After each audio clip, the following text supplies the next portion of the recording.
In New Zealand, they called it the laughing owl, or wikau, because of its distinctive cry, a descending scale of notes sung out as if declaring its own defiant triumph over evolution. But that same sense of triumph was to prove its downfall.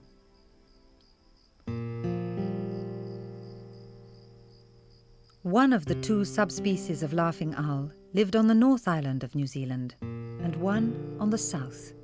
They were 40 centimetres long, the largest owls in the region, and they were streaked with flecks of dark brown and cream. They had long legs and relatively short and feeble wings, perfectly moulded by evolution into their role as nighttime ground hunters.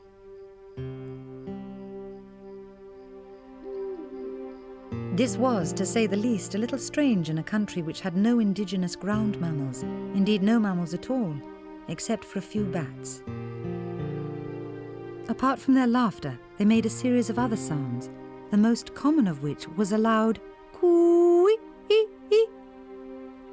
Sometimes they built their nests amid rocky outcrops, in caves or any small crevice, but often they'd just be on brushy ground under a dry boulder.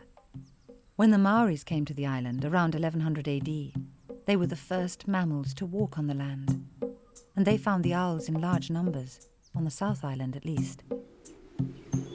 They also brought new food with them. The owls switched from their diet of insects and beetles to kiore, vegetarian rats from Polynesia.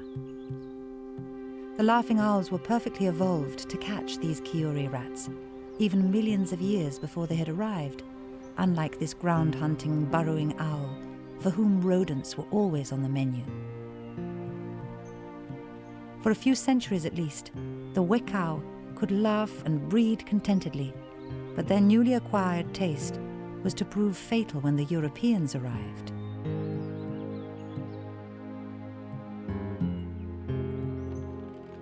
The Europeans brought their own species of rat, which the owls mistook for kiore. These rats, however, were carnivorous. They could fight back and kill the owls in seconds, plundering their nests and devouring the eggs. A new menace, cats, arriving by boat, killed the adult owls too. Rabbits, however, proved some compensation, easy prey for the laughing owl. But the rabbits bred quickly and the population exploded. The government stepped in.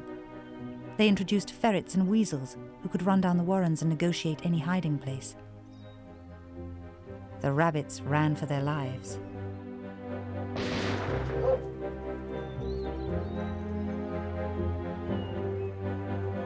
But ferrets and weasels are super predators and proved just as efficient at wiping out the laughing owl. What the black rats and the cats had started, they finished.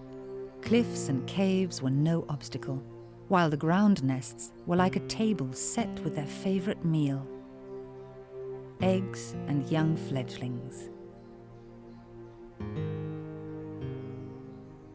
Between 1850 and 1890, reports of the North Island owl dwindled to a handful, and only 2 specimens were ever collected. By 1900, it had gone. The South Island bird followed fast. The last confirmed sighting was at Blue Cliffs in South Canterbury in 1914.